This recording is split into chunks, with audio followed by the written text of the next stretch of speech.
Hi again. Let's open up some more boxes and bags to have a look at some jewellery. Right, what have I got? This one here. I've got another piece in this box. This is really lovely. It's enamel. It's fairly fragile. Just the fact of being old enamel means it is. It's a beautiful buckle. It's only tiny, as you can see. Now, it's Guilloche, and I'm going to butcher the pronunciation of it. I don't know whether it's called gouache or how you say it, but it's a type of enamel with that machine-turned pattern on it. Plus the roses, it's very Art Nouveau, which excites me greatly because Art Nouveau is quite difficult to get hold of these days without departing with a lot of money. Beautiful, gorgeous, gorgeous little piece. I did have to clean the back a bit because it was had a bit of verdigris on it, the green gunk that corrodes it. It's lovely. It's really beautiful. I won't keep it done up in the box just in case it jiggers around. Yeah, really lovely, gorgeous little piece. And like I said, I don't have many Art Nouveau pieces. They're quite hard to find. So that's a special one. Now, don't know what this is. Oh, yeah, okay. This doesn't belong with the box. I think I just put it in there because it was a bit too wide for my normal ring holders.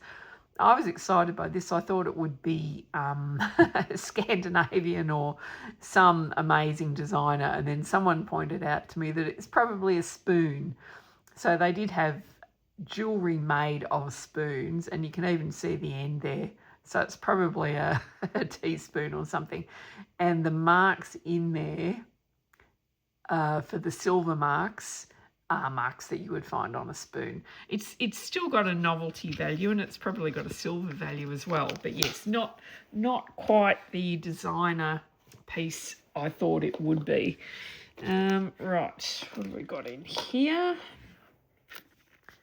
Don't know what's in here. What is in here? Christine Lynch. Okay. So I don't know that the bracelet is a Christine Lynch. I think it came with the earrings, which are Christine Lynch. Not sure that it necessarily goes together.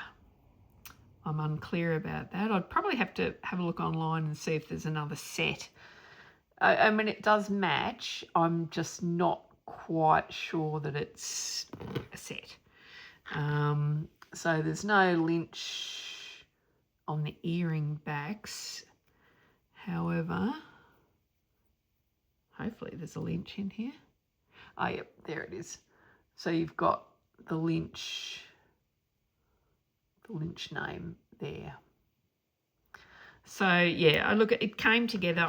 Until I find something that proves that it is a set. To me, it doesn't quite look correct, but we'll keep looking. You never know. These as long as you keep it in the back of your mind when you're looking at jewellery, these things crop up. Now, have I done this one? No.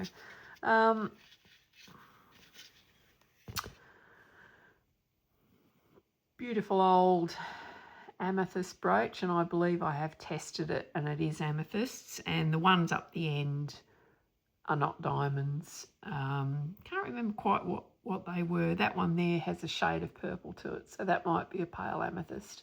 I can't remember, but those three stones certainly are. Pin, slightly longer than the brooch, and the hinge, as you can see, is not a big wide hinge, so it's probably Edwardian or something like that. And come on, fingers work. Having trouble today. All right, I'll tell you what that says later on as well in there. But yeah, really nice piece. I mean, bar brooches, for the obvious reason they're called bar brooches, very, very popular. They're still very popular, and they're still easily worn. They're not big showy pieces of jewellery, but I really like them. Now we've got some bags here that I've pulled out of storage. Let's see what's in this batch. Oh, this is lovely. it's a bit, little bit unusual. So it's a crescent brooch, very popular, always wearable in any age. How do I get that in focus there? Really beautiful. The weird thing is these are not real turquoise. They're all faux turquoise. So glass probably, which is interesting because I don't know if it's old. It's certainly very well made. Along there you can see the little cradles for the stones. Very odd that that's not real turquoise. So it may not be real gold. I think it is, and it's got the little ring there to attach the safety chain. It feels like it's gold on the back, but I'll have to get it tested. But yeah, just odd that you wouldn't have real stones in it, because most of these you would find tiny turquoise stones. So whether they've been replaced or whether that's just how it was made, I'm not sure. And you've got a couple of little ones missing there, but that's fine. So yeah, a bit interesting, and I have to do a little bit of research and get that tested to see if it is a proper gold gold one. This is an interesting Barks bag. And inside, this is not a Barks bracelet. This is stunning, absolutely stunning. And somewhere you can see it's got the Schiaparelli signature. Really lovely. So again, I didn't know that this was Schiaparelli. I thought it must have been a Barks bangle. It's very, very nice, and it's very, very gold. I'm pretty sure she didn't make gold jewellery, but it certainly feels like it's gold plated, I would say. But really lovely, lovely setting of the stones. Really nice colours, really substantial piece, which I'll probably not be able to get it off my bracelet, but beautiful, beautiful, beautiful bangle. But yeah, the bag's significant. I probably should put an actual Barks bracelet in there, but I really want to keep that Schiaparelli bangle protected because that's worth a bit. And the American market, they love their American jewellery. Yeah, this one's lovely. I have tested that, and it does test as a sapphire. Fake stones have been used for a long time, and they do fool a lot of the machines. I'd need more than a Presidium gem tester to know if that was an actual synthetic stone or a real one, but it tests as real. So until somebody else tells me otherwise, I'm sort of can only go with what I've got to test things. It's beautiful. It's really, really interesting, and I believe I bought a lot of jewellery specifically to get this. Fairly reminiscent of early Australian arts and crafts because of the little blobs of metal, the leaf work, just the style of everything being interwoven. And it's got a rollover clasp. It looks like it should have something stamped there, but there isn't anything stamped. And the exciting thing is it's got this maze of wire, which is also a bit of a early Australian style thing. And it's got the little ring there, which is used to attach the safety chain, but for some reason they've attached it there. I'm not too sure why. Not too sure why you'd have two. Yeah, okay. But lovely, absolutely gorgeous. I really, really, really think that is beautiful. And I'm assuming it's Australian, and I'm assuming it's silver without testing it. Certainly, I don't think you'd be putting a sapphire into, base metal. Oh, nice. Okay. She's lovely. Absolutely beautiful. You can see a bit of the texture on the back there. the nice long pin. It's all very neat and it all looks original. Sometimes you get them and you can clearly see that there's a new hinge and clasp and pin that's been added, but I'd say that's all. She's been kept quite well over the years. Now, because I'm opening this without doing any research, I can't remember whether it's bog oak or jet or what it is. I'll put it in the comments. But she's really beautiful from all angles. You've got that beautiful, even from the side, she's gorgeous. Yeah, really, really lovely piece. And I think I need to put her in the pile where I'm going to find an individual box for them for anything that's fragile and I just don't want it knocked around by anything else. Christine Lynch, I can tell before I even take it out of the bag. Beautiful. She really liked, now, seems to be a stone missing. Sometimes there are. Her pieces stand up to be quite intact, but there's a little turquoise there, and they're not real turquoise. Hers are always just glass.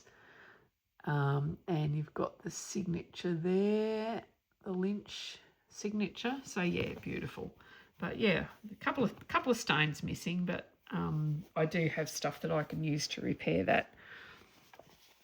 Exciting, all the bags out. Ah, nice.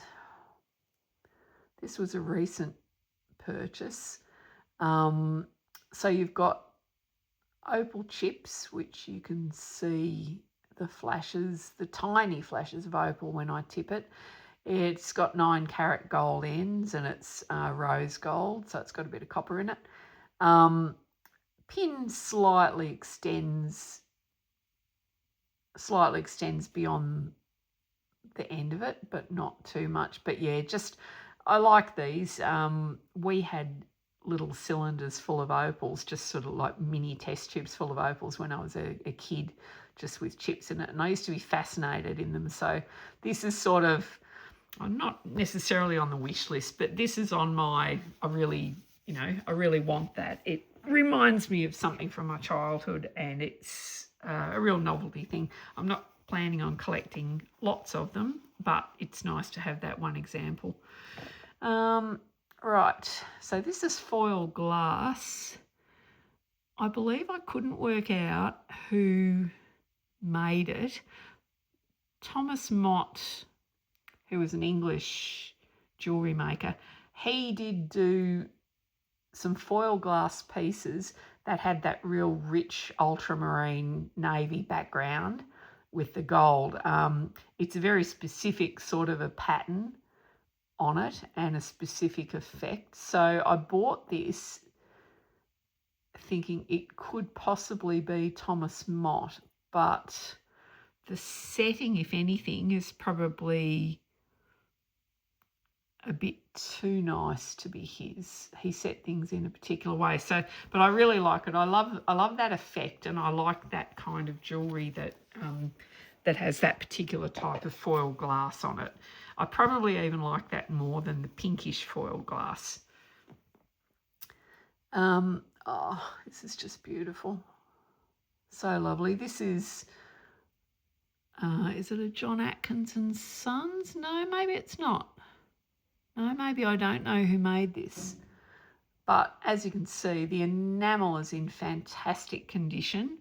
There's only some tiny, tiny spots on it, but most of it's great. There's one little bit missing there, but really the central part and the pattern is in terrific condition.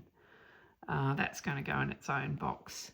And it's not silver on the back, it's just got metal gilt. So silver base metal with a gold wash over it.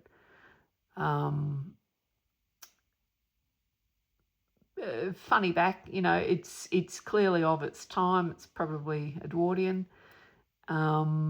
Beautiful though, beautiful that the pattern's intact, and that's going to have its own box. I need to separate this jewellery out and put it in the correct pile.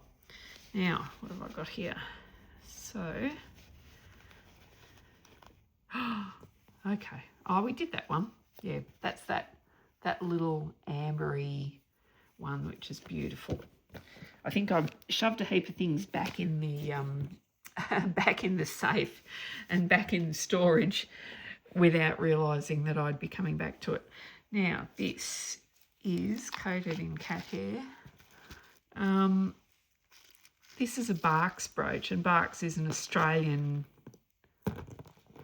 brand that is still running. They've been going since, I think, the 50s, and they are still running, and they sell a lot of jewellery in Australian, what do you call them, like a Myers and David Jones, and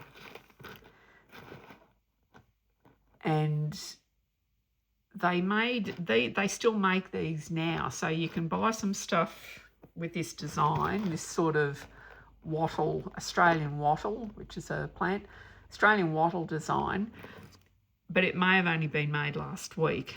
I need to research if there was a difference between some of the old ones and the new ones. I do know that some of them were made with 22 karat gold. I think it was plating. I doubt whether it'd be solid, be worth a fortune. But you do have ones that are just gold tone, and then you have ones that are 22 karat gold plated. And I need to do a bit of research to understand which was which. Are they marked differently? I can probably write to Barks to find out. And you've got a design number there, and somewhere you'll have the little, oh, there you go. So that one actually has BARCS, Barks, stamped on it. I do have another set, and I must look at that to see if it's got their old stamp, and just to try and work out whether the pieces I've got are modern or whether they are one of the older ones. But that's certainly very gold, but I don't have the knowledge at the moment to work out whether it's old Barks, new Barks, or gold plated. We might do one more. Christine Lynch again, Australian designer. These are lovely. I'm a sucker for seed pearls, and there seems to be quite a bit of jewellery from the 60s where they use seed pearls, and the colour of the stone went into the grey tones, and Barks especially made quite a few pieces like that. This is an example of a Christine Lynch one, and she did some subtle tones. She did some sort of musky pinks, and she did some greys, and tones that were sort of a lot more subtle than when she went through the bit doing bright turquoise and bright coral. It's interesting to see the colour schemes, and I believe Donald Simpson at one point said he, when he went into receivership or bankruptcy, one of the comments he made at the time was that he got caught out with a heap of stock when the colour fashions in jewellery changed, and they went from, you know, everything was black and clear to browns and greys or something like that. But it's interesting that certainly people were affected by the fashion colours of the time, and he said he got caught out. So it's interesting that she also went through this stage of doing this grey stone, because I don't see as much of it overseas, but certainly in Australian jewellery you do see this period of time, I guess in the 60s, where you had clear stones, pearls and grey stones. But it's really beautiful. It's nice. Again, I don't necessarily go after sets, but I do like them if they come my way. Anyway, this is a longer video. Thank you so much for listening to my garble again. See you later. Bye.